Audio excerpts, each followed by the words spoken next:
अगर आप भी चाहते हैं कि पूजा फिल्म्स का ऑडियो वीडियो सबसे पहले आप तक पहुंचे, तो लाल बटन को दबाकर चैनल को सब्सक्राइब करें और साथ में बेल आइकन को दबाना ना भूलें। प्रेम से बोला थावे वाली मैया की।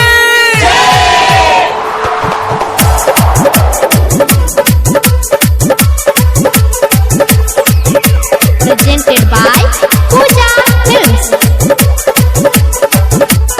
आप सुन रहे हैं लभरी लाल कौनो सवारी पर कहवा से अइलिए मैया, कहवा में सजल बाहो दरबार, कहवा में सजल बाहो दरबार। हो सिरावा सवारी करी देवा लोक से अइलिए मैया, थावे में सजल बाहो दरबार, थावे में सजल बाहो दरबार।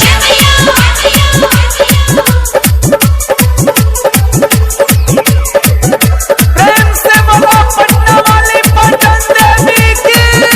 आरके रिकॉर्डिंग स्टूडियो कोटवा। कोलकाता में आई के मैया काली कहवलू हो, थावे में जाई के मैया दुर्गा कहवलू हो, रहसु के लजिया बचवलू हो।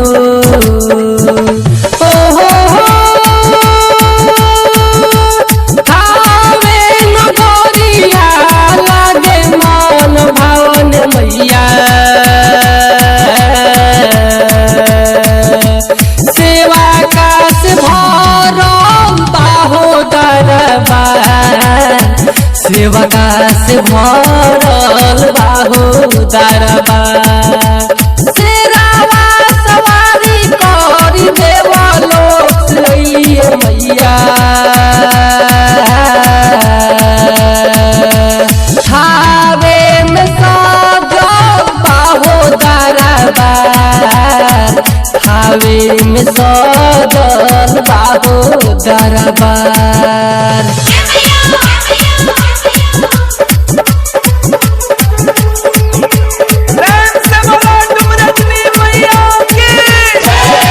Presented by Pooja films.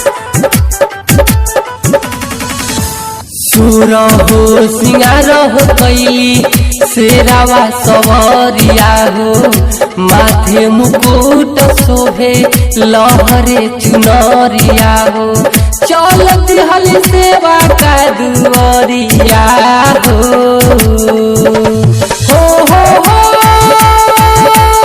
आगे आगे अंजनी लाल पीछे भैरो भैया हो, बिचावा में बाघावा बनल बा कहर, बिचावा में बाघावा बनल बा कहर। शेरावा सवारी करी देवा लोक से अइलिए मैया, थावे में सजल बाहो दरबार, थावे में सजल बाहो दरबार।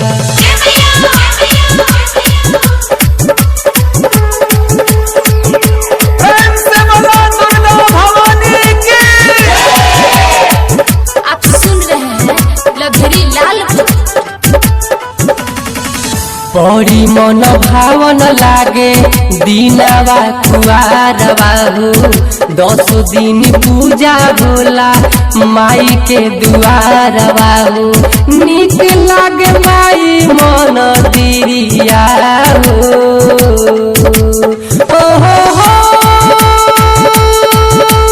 बगिया में जाई मलिनिया हलावे अड़हुल फूलावा हो, फूला गुथी मैया ला बनावे रो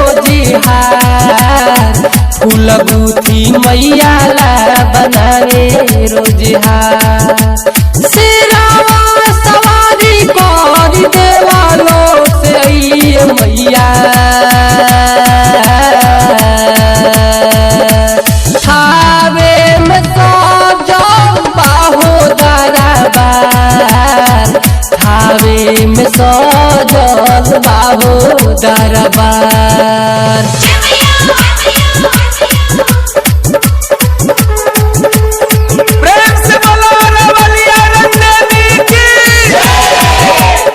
आरके रिकॉर्डिंग स्टूडियो कोटवा। लो भर बाबा लिखले माई के भजनिया हो गावेले लभेरी लाले धई के चरनिया हो राजा के रखी अचरा छैया हो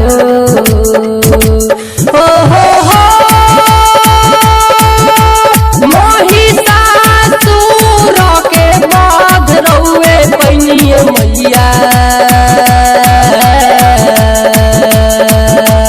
रौरी महिमा जाने संसार रौरी महिमा जाने संसार शेरावा सवारी कर देवालो से आइए मैया